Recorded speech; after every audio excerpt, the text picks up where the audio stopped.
За галзуу анимашн сувагт тавтай морилцгоо. Та нар маань сайхан шинэлцгээсэн үү? Замар жилийн хамгийн анхны галзуу анимашнаар Борон 2023 онд гарч байсан The Super Mario Bros. Movie. Гэх энэ галзуу хөөрхөн анимашныг та нартай ярьж өгөхөөр сонголоо. Үзэгчдээс нэлээд өндөр үнэлгээг авч чадсан энэ галзуу анимашн та нарт маань таалагдана гэдэгт Борон итгэлтэй байна. За тэгээд энэ галзуу хөөрхөн анимашныг 100% дээд зэргийн Japonica сортын будаагаар хийсэн премиум ангиллын эрүүл снэк Messi-тэй хамтран хүргэж байна. Та нар маань тэгээд сабадраагүй бол саба, адарсан бол лайка дарахтал тэгэл болоо явчих юм штэ. За ингээд энэ галзуу хөөрхөн анимашны тайлбараа хэдүүлээ эхлүүлцгээе.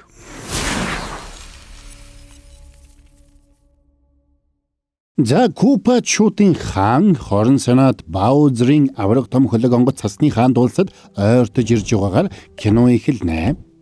Маш олон Купа цэргүүд болоод өөрийн баруун гар шидтэн Камекийг дагуулж ирсэн Баузер мөсөн шилтгэний өмнө зогсоод хаалгаа нэ. Тэгвэл та нар бүгдээрээ өөхөх болно шүү гэж хашгирсанд мөсөн шилтгэний хаалга сүртэйгээр нэгдлээ.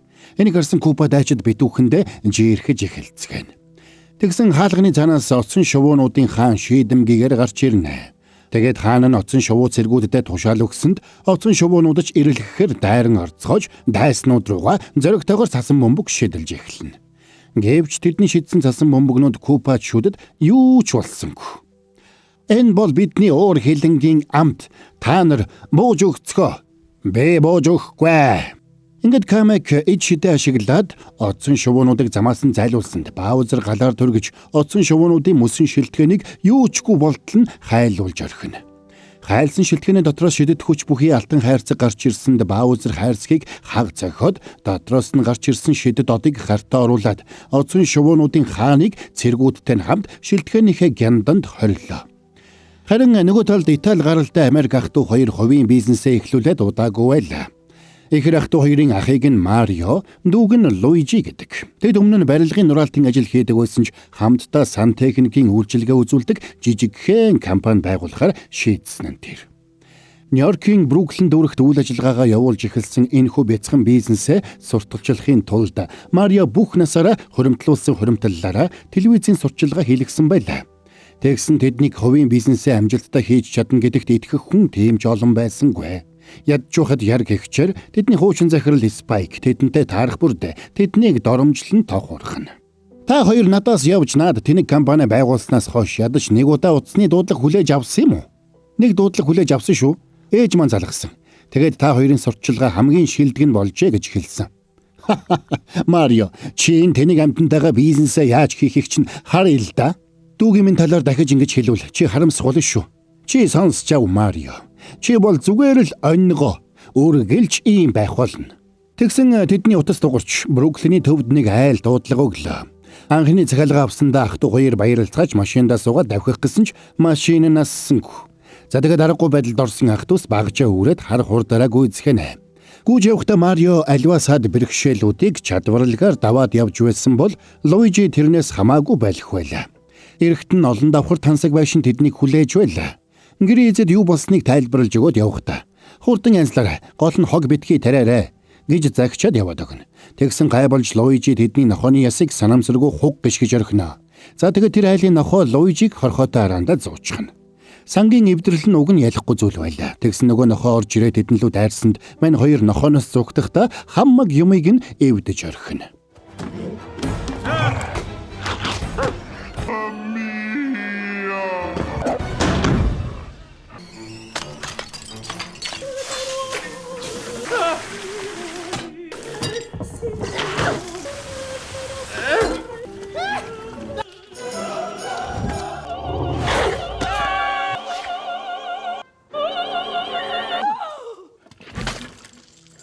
Оройн мань хоёрыг гэртээ урам утаахан ирэхэд хамаатнууд нь бүгдээрээ цуглдсан. Оройн холоо идэх гэж байна. Хамаатнууд нь бүгдээрээ тэдний хийлгсэн сүлийн сурталчилгааг шоолж байлаа. Ганцхан ээж нь л тэднийг өмөрнө. Аргаа барсан Марио ааваасаа сэтгэлдлийг нь асуухад чамайг тэнийг юм байна гэж бодож байна. Ямар ч ухаантай хүн галзуу мөрөөдлийнхөө төлөө тогтсон ажлаа хоригдгүй юм. Хамгийн мөн чи живэх мөрөөрөө живэхгүй дүүгээ хамт живүүлж байна. Гэсэнд энэ үгэнд нь гомдсон Марио тэндээс явлаа. Урам нь хугарсан Мариаг өрөөндөө сууж идэл шууд мэдээгээр Бруклиний замын доорх төв шугамд гэмтэл гарснаас болоод хот бүхэлдээ усан давтаж мэдхээр болсон тухай мэдээллээ. За тэгээд тэр гэмтлийг засаж нэрээ гаргахаар шийдсэн Марио Луижиг дагуулад тийшээ очно. Тэгээд замын голд байсан тараншааны нүхийг хонгойлгоод Марио шууд үсрээд орчлоо. Тэд ус зайлуулах сувгийг дамжиж явсаар үндсэн хаалтан дээр очиод хаалтыг хаахын тулд нарийнхан хоолоогоор дамжаад урагшилж эхэлнэ. Тэгсэн тэр хоолой тэднийг даалгүй хугарсанд мань хоёр унахтаа нэг ханыг цөм мөргөөд урд өмнө нь хизээж харж байгаагүй шугам сүлжээний цогцолбор руу ороод ирдэг. Гайхсан ах дүүс энэ тэрийг үзэж явтал Луижи нэг том ногоон хоолой руу сорогдоод орчлоо. Мариоч тэрнийг хайж яваад араас нь сорогдоод орчихно.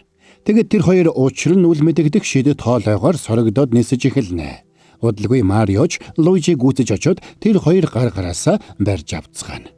Мэдхээ хоёулаа хамт байгаа цагт юунаас ч яах хэрэггүй. Тэгсэн Мариог ингэж хэлэхдээ зэрэгцээд Луижи зэрэгэлдэх өөр нэг хоолой руу татагдаад орчихлоо. Ингээд Марио том жижиг мөөгнүүд алгалж ургасан мөөгний хаан дулсад хүрээд ирнэ. Мөөгний хаан дулсад ирсэн Марио Тод гэгч нэг аялагч мөөгтөө танилцлаа. Тэгээд тэрнээс Луижигийн хаан байгааг асууна. Би нэг дүүгээ хайж байгаа юм л да. Над шиг царайтай. Гэхдээ өндөр бас ногоон цамцтай. Тэр нэг манан бүрхсэн халуун лаватай хоолой руу сорогдоод орчихсон. Тэр ч муу шүү. Дүү чинь Баузрын захирдаг харанхуй нутагт оччихсан байна. Гэхдээ санаа зовлтгүй. Би чамайг гүнж дээр дагуулж очие. Гүнж бүгд тусалж чаддаг. За тэгээд тоогод тэрнийг дагуулад явсаар гүнжийн амьдардаг хотод очно. Харин нөгөө талд Луижигийн байдал муу байлаа. Тэр үнэхээр харанхуй нутагт ирчихжээ. Хаан ирснээ мэдэхгүй Луижи Мариог хайж явахдаа аригасан купануудтай таарад тэндээс хар хурдаараа зугтаалаа. Луижи зугтаж явсаар нэг эзэнгүй шилтгэнд орж нуугдана. Тэгсэн тэр шилтгэнд нь ч бас олон купланууд тэрнийг хүлээж байдаг. Тоодыг дагаж хар хурдаараа гүйсэн Мария Тоодтай адилхан мөөхөн хүмүүс хөлхөлдсөн нэг хөгжилтэй хотод ирлээ. Тэгээд Тоодыг нэлээд будалсны эцэст гүнжийн ордны өмнө ирлээ. Тэгсэн хамгаалагчид манай гүнжинд байхгүй өөр цайзад байгаа гэж гүрийгээ тэднийг дотогш оруулахгүй байлаа. Тэгэхээр Тоод тэдэнд хоол хийж өгöd саадуулж байх зур Марио сэмхэн ордон руу ордог. Ордны дотор хамгаалагчид тэрнийг хараад байрхаар хөөсөнд Мариоч тэднээс цугтангаа гүнжийг олох гэж хичээнэ. Энэ үед гүнжийн ордон дотор гүнжийн түшимлүүд гүнжтэй хамт цаашид яах талаар зөвлөлдөж байна. Учир нь Баузер цас мөсний хаан тулсаас шидэт одыг булааж аваад одоо өөрсдийг нь чиглээд ирж байгааг тэд мэдсэн байж. Гүнжээ, одоо бид яах вэ? Би та нарыг тэрний гарт өгөхгүй. Бид Баузерыг зогсоох болно. Би яваад агуу Конгийн армаас тусламж гуйна. Тэгээд бид хамтдаа Баузерыг зогсооно. Тиймээс би өглөө гэхэд ширэнгэн ан улс руу хөдлөнө. Тэгээд гүнжийг хурлын танхимаас гарч иртэл Мариоч урдаас нь гүгээд гараад ирлээ. Гүнжийг харж баярлсан тэр гүйж ирээд гүнжийн гарнаас хадагсан ч гүнж тэрнийг шууд үүрээд шидчихлээ. За тэгээд гүнжийн хамгаалагч тэрнийг дарж авсанд гүнж саяныг Мариог анзаарч хаан тулсад нь хүн ирсэнд гайхдаг. Би Луижи гэдэг дүүгээ хайж байгаа маа. Тэр одоо харанхуй нутаг гэдэг газарт байгаа. Хэрвээ тийм бол Баузер дүүг чинь олох нь цаг хугацааны л асуудал. Гэхдээ чи азтай байна. Яагаад гэвэл би тэрнийг зогсоох болно. Тэгвэл би тантай хамт явъя. Гүнж эхэндээ цааргалж ирсэн ч Марио хамт явна гэж зүтгэсээр байсан учраас гүнж тэрний ур чадварыг шалгаж үзэхээр шийдээд бэлтгэлийн хэсэглүү дагуулж очлоо. Удалгүй усан дороос бэлтгэлийн тавцангууд гарч ирнэ. Хэрвээ чи энэ замыг давж чадах юм бол надтай хамт явж болно. Хараад сурч ав. Тэгэд гүнж хар хурдаараа тэр бартаа садлуу гүйлээ.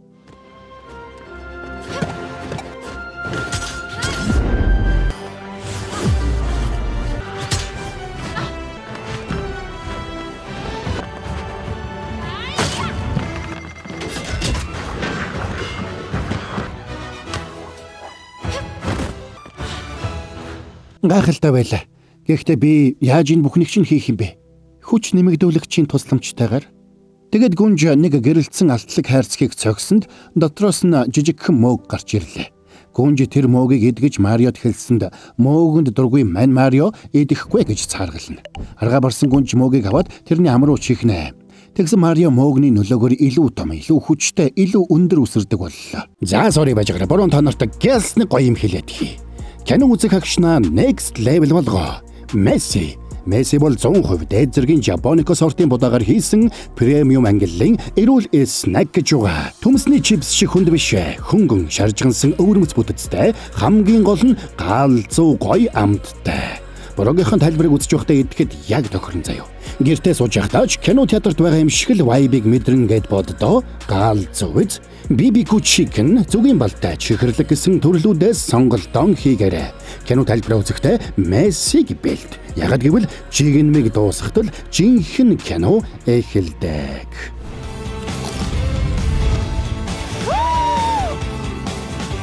Месси шин мэдрэмж. За, тайлбараа үргэлжлүүлцгээе. Баярлсан тэр Бартасадыг давхаар гүйсэн ч энэ бүхэн тэрний бодсон шиг амархан байсангүй. Тэгсэн ч Марио бууж өгсөнгүй. Өдөржин шүнжин ноцолддог. Марио ус руу унсан ч бууж өгөлгүй дахин оролдоно. Гэвч Марио яаж ч хичээгээд Садыг давж чаддаггүй. Аж болоход гүнжид тэрний шаргуу зан чанар таалагджээ. Тийм учраас гүнж Мариог дагуулж явахаар болдог. Энэ үед Баузер болон тэрний Купа дайчид ялалтаа тэмдэглэцгээж байна. Миний Купа дайчтай. Бид суперодыг олон жил хайсны эцэст гартаа оруулж чадлаа. Одоо би дэлхий дээр хамгийн хүчрхэг ястмэлхий боллоо. Удахгүй бид Мөгний хаан тулсад очноо. Бид тэдгээр заналт дайснууд дээр очиод би тэдний гүнжийг надтай гэрлээж гэж хүсэх болно. Тийм ээ. Гүнжтэй гэрлэн гэсэн үү? Тэр таныг үзэн яддаг үстэй. Мэдээж тэр үзэн яддаг. Гэхдээ тэгэх тусам би тэрнийг улам илүү хайрладаг. Би тэрэн дээр очиод шидэд одоо үзүүлээд надтай гэрлэхийг гуйнаа. Үгүй гэвэл яах вэ? Тэгвэл би энэ одоор хүчээ нэмээд Мөгний хаан тулсыг устгана. Тиймээс та нар хамгийн агуу хуриманд бэлдэцгээ. Тийм ээ. Үүнтэй зэрэгцээд Баузерийн цэргүүд Луижиг аваад Баузерийн ордон руу хөдөлж байлаа. Маргааш нь гүнж Мариог дагуулад Конгийн ширэнгэн улсыг чиглээд хөдөллөө. Мариогийн найз аялагч тоодож тэдэнтэй хамт явжээ. Тэгэд тэд уул хадыг давж Конгуудын улсыг зорин хаялцгаана.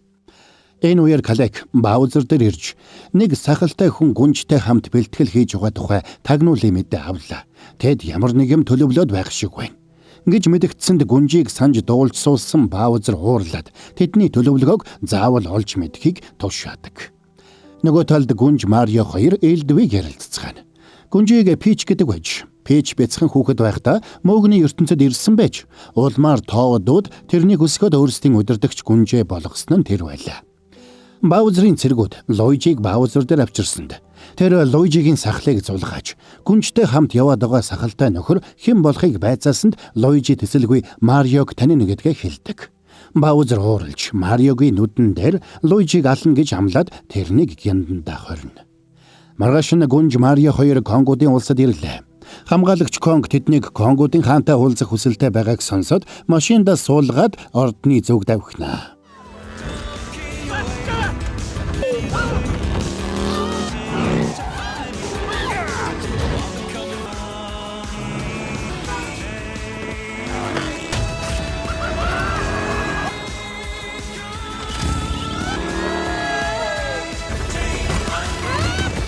Тэднийг хааны ордонд ирэхэд хаан Конгч тэднийг хүлээж авахд бэлэн болсон байлаа. Чамайг манай хайрмыг хүсэж байгаа гэж сонслоо. Тийм ээ. Танай хайрмын тусламжтайгаар манай Мөгний хаан тулс мөхөхгүй үлдэж чадна. Чи өөрийгөө манай хамгийн агуу хайрамтай мөр зэрэгцэж тулалдах хэрэгтэй гэж бодож байна уу? Бидэнд зүрх зориг бий. Танай хүчтэй нийлүүл бид хамтдаа ялалт байгуулж чадна. Манай улс устдвал танай улс ч дараа нь устдах болно. Танай хайрамгүйгээр бид хаашаач явахгүй. За яах вэ? Хэрвээ чи манай хайрмыг тэгтлэх хүсээд байгаа юм бол Конгуудны агуу рингэн дээр миний хүүг ял. Тохирлоо эрхэмдээдсэ. Би танай хүүтэй тэмцэлдэж ялах болно. За тэгэд Марио Конгуудын цэнгэлдэх хүрээлэнд очиод хааны хүү хүчрхэг Донки Конгтой тулалдахаар болно.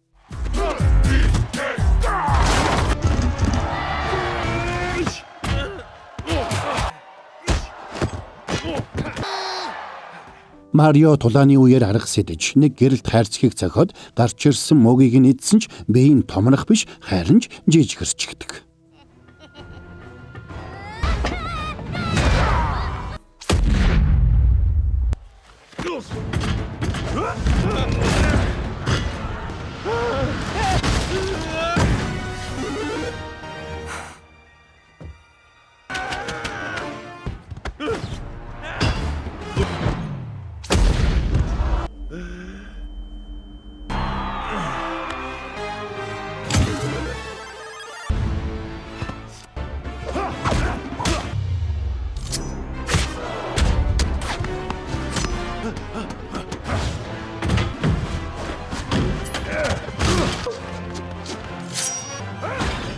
Ингээд муур болсон Марио Донки Конгыг ялснаар конгчуудын армийг мөөгний улс руу дагуулад явахар болно.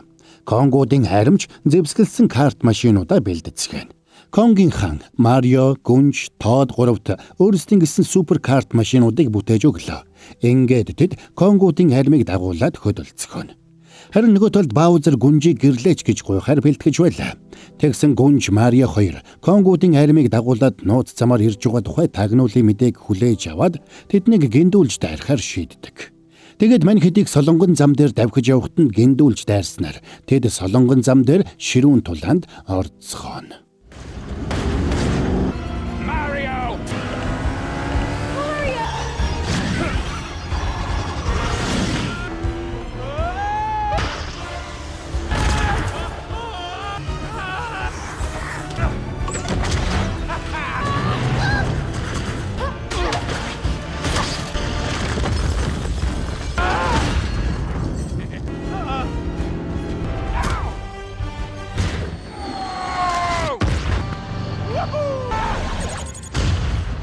Ингээд Марио Донки Конг хоёрыг дайралтад өртөж доош унахтаа зэрэгцээд Баузерын нисдэг дайчид ирээд Конг хааныг цэргүүдтэй хамт шүүрч аваад нисээд явлаа. Харин Марио Донки Конг хоёр усан дунсанд тэднийг нэг аврах том загас зайлгаж орхино. Нөгөө талд дайснаас ганцаараа мултарсан Гүнж мөөгний хаан тулсаад ирээд Баузер ирж байгааг сануулад яарвчлан нүүлгэн шилжүүлж эхэлдэг. Бид айрмаа алдсан. Марио үгүй болсон. Баузер ойрхон ирж байна. Би та нарт хугацаа хожиж өгье. Та нар яаралтай ойруу зүгтээ.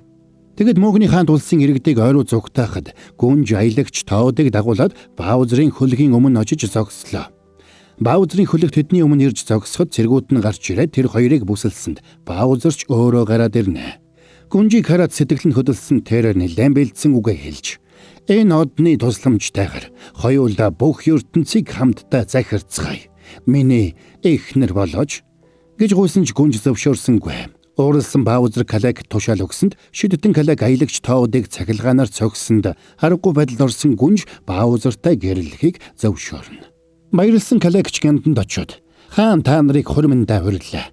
Хурмын ёслолдоо зориулаад та нараар тайхил өргөнө. Гэсэнд гянданд байсан бүхэн айж сандралдаж эхэлцгэн. Нөгөө талд Донки Конг Марио хоёр аврах том халимын гидсэнд гацаад яхаа мэдэхгүй дэмэл маргалдацгаана. Аз болоход тэнд Донки Конгийн машин бүрэн бүтэн байж байлаа.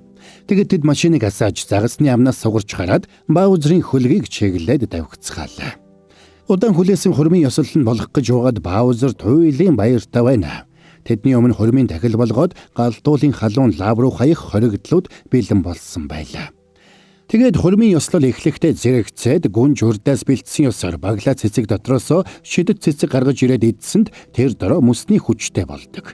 Тэгээд Баузерыг ямар нэг алхам хийхээс өмнө амжаад тэрнийг бүхэлд нь хөлдөөнө.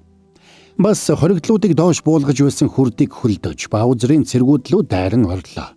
Энэ үед Донки Конг Марио хоёрч ирээд тэнд байсан шидэт мөөгнүүдийг идэж хүч ороод хотыг эзэлсэн Купа цэргүүдийг нам цохиж хотын дээр байсан Баузерын хөлөг рүү чиглээд явцгаана.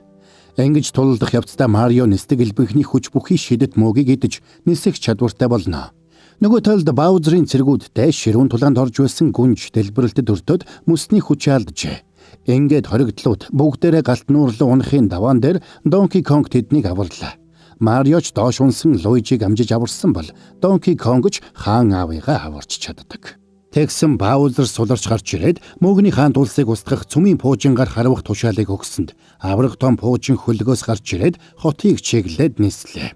Сандарсан Марио нисч очоод пуужингийн чиглэлийг өөрчлөх гэж яаж ч үзээд болсонгүй. Арга барсан тэр пуужингийн нүдийг сүүлээрээ хатгсанд пуужинч уурлаад хотыг дэлбэлэхэ болоод тэрнийг хөөж эхэлдэг. Тэгэхэр нь Марио пуужинг дагуулж хар хурдаараа давхсаар нэг том хоолой руу пуужинг чиглүүлсэнд пуужин хоолой руу ороод дотор нь дэлбэрнэ. Тэгэд пуужингийн дэлбэрэлтийн нөлөөгөөр Баузерын хөлөг болон дээр нь байсан бүхэн хоолой руу сорогдож Бруклиний гудамжинд шидэгдээд гарч ирлээ. Уралсан Баузерч босч ирсэн даруйда Марио руу дайрч баруун зүүнгүй шидэлж эхэлнэ. Чи намайг үнэхээр ялна гэж бодоо юу? Өчүүхэн амтан гарч ирээд тулалдаач. Эсвэл чи айжгаа юу? Энэ үед Гүнж Донки Конг хоёр Баузер руу дайран орцгоно. Мариоч лангууны ард нуугдаж байхдаа өөрсдийнхөө хэлгсэн рекламыг үзээд урам зориг орж гадагшаа гарч ирнэ. Гарч ирэхэд нь Баузер Донки Конгийг яг алах гэж байлаа. Мариог гарч ирэхийг харсан гүнж шидэд одыг тэрэн лөө өшгөлсөнд Мариоч харах хурдаараа гуйлаа. Тэгсэн Баузер тэрэн лөө галаар түргсэнд Луижи тараншааны тагаар галыг нь хамгаалдаг. Тэгээд Марио Луижи хоёр хамтдаа шидэд одонд хүрснээр хоёулаа супер хүчтэй болцгоно. Супер хүчтэй болсон ах дүүс Баузер болоод тэрний дайчдыг баруун солгоогүй балбацгаана.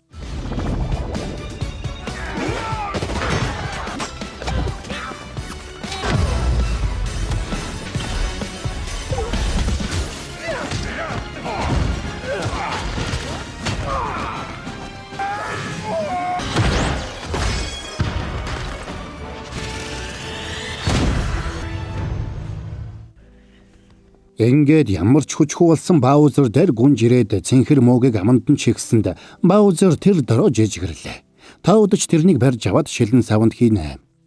Марио Луижи хоёрыг хотоо аврахыг харсан аав ээж нь төдийгүй хотын иргэд бүгдээрээ тэдэнд баярлж талархснаа илэрхийлээд уухайлсанд мань хоёрч их баярлцгаана. Ингээд хотыг аварсан ах トゥ хоёр мөөгний улсад аз жаргалтай амьдрах болсноор энэ галзуу анимашн маань дуусаж байгаа юм. Зяйн түрээд энэ галзуу хөөрхөн анимашны тайлбар маань дууслаа. Тэгээд энэ хөөрхөн анимашныг үзсэн чинь Борогийнх нь бөөр дурсамж сэдэрчлээ. Баг багта энэ Мариог бас тоглох гэж хичээдэг байлаа. Үнэхээр сонирхолтой галзуу тоглоом байсан шүү. За тэгээд мөн Борогийнх нь тайлбар ойлгомжтой байж таалагдсан гэдэгт 100% итгэлтэй байна. Өшөө 100% гэснээс манайхан энэ удаагийн дугаарыг маань хамтрагчаар байна штэ. 100% дээд зэргийн Japonica сортын будаагаар хийсэн премиум ангиллын эрүүл снэг Месси хамтран ажиллаа. Та нар маань кино үзэх агшнаа Месситэй next level болгоорой. Төмсний чипс шиг хүнд биш заяа. Хөнгөн шаржгансан өвөрмөц бүтэцтэй хамгийн гол нь галзуу гоё амттай гэж байгаа. Мөн Борогийнхаа тайлбарыг үзэж байхдаа идэхэд яг тохирно. Гэртээ сууж байхдаа ч кино театрт байгаа юм шиг vibe-ийг мэдрэн гэд боддоо галзуу биз. BBQ chicken зүгийн балтай чихэрлэг гэсэн төрлүүдээс сонголтоо хийгээрэй. Кино тайлбараа үзэхдээ Мессиг бэлдээрэй. Яагаад гэвэл чигнэмиг дуусгахдаа жинхэнэ кино эхэлдэг. Месси. Гадаг та нар маань галзуу анимашн сувгаа дэмжээд сабадраагүй болсоо ба дарцсан бол лайка дарахтал тэгээл болоо явчих байгаа юм шүү дээ. За тэгээд хэдүүлээ дараагийн бас нэгэн галзуу хөөрхөн анимашны тайлбараар эргээд уулзцгаая.